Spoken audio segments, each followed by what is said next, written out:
জান্নাত দেবে কোন মানুষকে? যে মানুষের তার অন্তরে স্থান থেকে যদি বলেন একবার লা ইলাহা ইল্লাল্লাহ, নবী সাল্লাল্লাহু আলাইহি সাল্লাম বলেন তিনি না একদিন জান্নাতে প্রবেশ করবেন। কিন্তু 7 শ্রেণীর ব্যক্তি আল্লাহ রাব্বুল আলামিন কখনো আল্লাহ জান্নাতে প্রবেশ করতে পারবে না। তার ভিতর এক নম্বর হচ্ছে সীমা লঙ্ঘনকারী। আল্লাহ রাব্বুল আলামিন সীমা লঙ্ঘনকারীকে কোনো কারণে পছন্দ করেন না।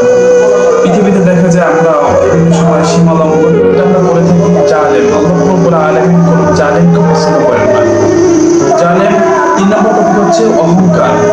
কোন অহংকার আল্লাহ কোনো ব্যক্তি অহংকার যদি করে, অহংকারকারী আল্লাহ জান্নাতে প্রবেশ করতে পারবে না। আমরা কোন জিনিস নিয়ে অহংকার করি? দেখেন, যদি কোনো মানুষের ভিতরে এক ঝাড়া পরিমাণ অহংকার থাকে, তিনি কোন প্রকারে আল্লাহ জান্নাতে প্রবেশ করতে পারবে না। দেখা যায় আপনি মনে করেন একটা ঘরের ভিতরে এক ঘর লাকড়ি, এই লাকড়ির ভিতরে যদি আপনি একটুখানি যদি আগুন জ্বালাই দেয়, যেমন একটুখানি আগুনের জন্য ঘরটা সম্পূর্ণ পুরো সরখার হয়ে যাবে, তেমন যদি কোনো মানুষের ভিতরে যদি 1 ইঞ্চি পরিমাণ যদি অহংকার থাকে, ওই মানুষের আল্লাহর জান্নাতে প্রবেশ করতে পারবে না। এবার 4 নম্বর হচ্ছে অপচয়। অপচয়কারীকে আল্লাহ রাব্বুল আলামিন পছন্দ করেন না। 5 নম্বর খেয়ানতকারী।